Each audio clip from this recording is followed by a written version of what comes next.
નમસ્તે વિદ્યાર્થી મિત્રો, મારી યુટ્યુબ ચેનલ પિયુષ રસિયાની અંદર આપનું હાર્દિક સ્વાગત છે। જો તમને મારા વિડીયો ગમે તો લાઇક, શેર અને કોમેન્ટ કરો, અને હજી સુધી વિદ્યાર્થી મિત્રો તમે મારી ચેનલને સબસ્ક્રાઈબ ન કરી હોય તો ખાસ સબસ્ક્રાઈબ કરો અને બેલ નોટિફિકેશન ઓન કરો, જેથી કરીને તમને નવા નવા વિડીયોના નોટિફિકેશન મળતા રહે। તો ચાલો વિદ્યાર્થી મિત્રો આપણે જોઈએ ધોરણ 5 એમાં ગુજરાતી, તેમાં પાઠ છે બીજો, 2 વરસાદ અને 5 પીપર। વિદ્યાર્થી મિત્રો પ્રશ્ન પહેલો છે, કોષ્ટકમાંથી શબ્દ શોધીને લખવાના છે। તો અહીંયા મેં શોધેલા છે તેવા શબ્દો છે કે ભાઈ રાષ્ટ્રપતિ, અંબર, રાત, સ્વભાવ, કવિ, પુરસ્કાર, નિરાત, લૂચો, સામૈયું, અષાઢ, વરસાદ, વીરો અને કાળ। તો તમે પણ શોધેલા જ હશે, ચેક કરી લેજો। ત્યારબાદ વિદ્યાર્થી મિત્રો બીજી માહિતી આપું, ધોરણ 5ના દરેક વિષયના દરેક એકમના વિડીયો મેળવવા માટે નીચે ડિસ્ક્રિપ્શનની અંદર પ્લેલિસ્ટ લિંકો આપેલી છે, તેના ઉપરથી મેળવી શકશો। તો જો પ્રશ્ન બીજો છે, આપેલા વાક્યોની કઈ પંક્તિમાં ભાવ દર્શાવે છે તે પંક્તિ લખવાની છે। તો કે અષાઢ માસમાં આકાશમાં વાદળ ગાજે, તો અષાઢી સાંજના અંબર ગાજે। બીજું છે માટીની ગંધ મીઠી લાગે, તો માટીની ગંધ મીઠી માર્ગ બતાવશે। ત્રીજું છે વૃક્ષોની ડાળીમાંથી પાંદડા જતા રહ્યા, તો વૃક્ષોની ડાળીને પાંદડેથી વહી ચાલ્યા। ચોથું છે હૃદયના હેતથી વધાવવા છે, તો હૈયાના હેત થકી સામૈયા કરવાને। ત્યારબાદ 5 નંબરે ભાણીની ચૂંદડી રાતીચોળ છે, તો ભાભીને રાતીચોળ ચૂંદડી ભીંજે। ત્યારબાદ આગળનો પ્રશ્ન છે, પ્રશ્ન નંબર 3, ઉદાહરણ પ્રમાણે આપેલા શબ્દો પરથી વાક્ય બનાવવાના છે। તો રાજા તો વાક્ય બનશે, રાજા રાજ્ય પર રાજ કરતો હતો। બીજું છે વાક્ય રાણી રાજ્ય પર રાજ કરે છે। તે જ રીતે સિંહણ શિકાર કરતી હતી, સિંહ શિકાર કરે છે। મરઘી મેદાનમાં ચણ ચણતી હતી, મરઘો ચણ ચણે છે। ચકો આકાશમાં ઉડતો હતો, ચકી આકાશમાં ઉડે છે। ત્યાર પછી ગોવાળણ દૂધ વેચવા ગઈ હતી અને ગોવાળ દૂધ વેચવા જાય છે।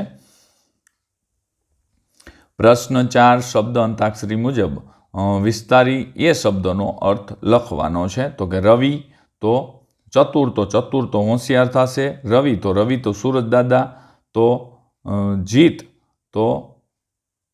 તો વિજય, મહેમાન તો અતિથિ, રાગ તો રગ, નસ કોલસામાંથી ચાલતો ચૂલો તો સગડી, બળતણ ડિસ્કો, લગ્ન પ્રસંગ વંદન કરવું, આ રીતે થશે વિદ્યાર્થી મિત્રો।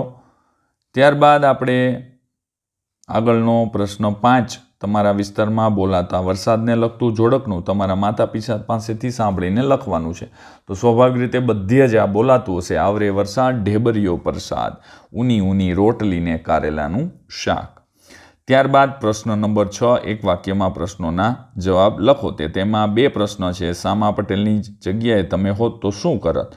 તો જો હું સમા પટેલની જગ્યાએ હોઉં તો હું પણ વૃક્ષોને કાપવા ન દઉં અને તેમનું રક્ષણ કરું અને પાણી પાવ। બીજું છે સીમમાં વસ્તી એકમમાંથી ઉ સ્વરથી શરૂ થતા 3 શબ્દ શોધીને લખો। તો ઉમર, ઉમંગ, ઉજાસ, ઉત્સાહ, ઉલ્લાસ, ઉર, ઉપવાસ, ઉજ્જડ અને જેવા શબ્દ ઘણા બધા છે। ત્રીજો પ્રશ્ન છે, વૃક્ષો ન હોય તો શું થાય? વૃક્ષો ન હોય તો વાતાવરણમાં ઓક્સિજન ઘટી જાય, પ્રદૂષણ વધે, વરસાદ ઓછો પડે અને જીવસૃષ્ટિનું અસ્તિત્વ જોખમાય।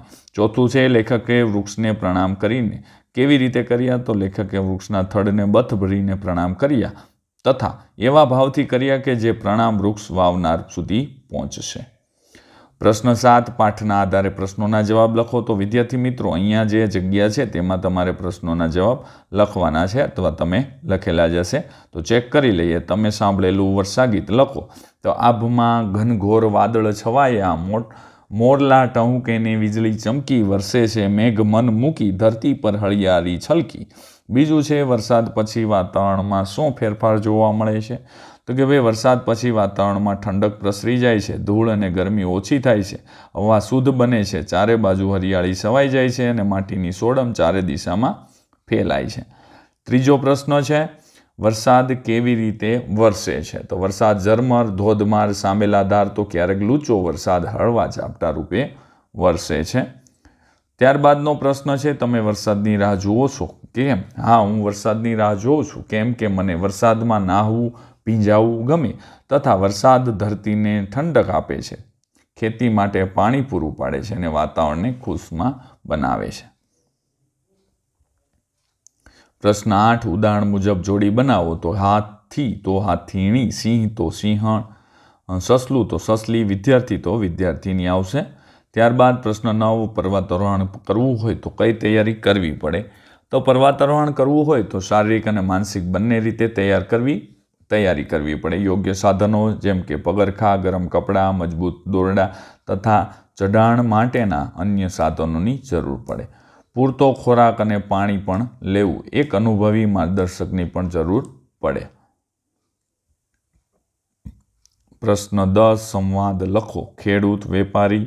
તો અહીંયા મેં વિદ્યાર્થી મિત્રો સંવાદ લખેલો છે. તમે પણ તમારી રીતે બનાવેલો છે, એટલે મારો ને તમારો સંવાદ અલગ હોઈ શકે છે. આ નમૂના રૂપ છે વિદ્યાર્થી મિત્રો. જો તમને મારો વિડીયો સારો લાગ્યો હોય તો લાઈક કરો, શેર કરો અને કોમેન્ટ કરો. અને હજી સુધી વિદ્યાર્થી મિત્રો તમે મારી ચેનલને સબસ્ક્રાઈબ ન કરી હોય તો ખાસ સબસ્ક્રાઈબ કરો અને બેલ નોટિફિકેશન ઓન કરો, જેથી કરીને તમને નવા વિડીયોના નોટિફિકેશન મળતા રહે. તો ચાલો વિદ્યાર્થી મિત્રો, હવે મળીશું નેક્સ્ટ વિડીયોની અંદર. આવજો.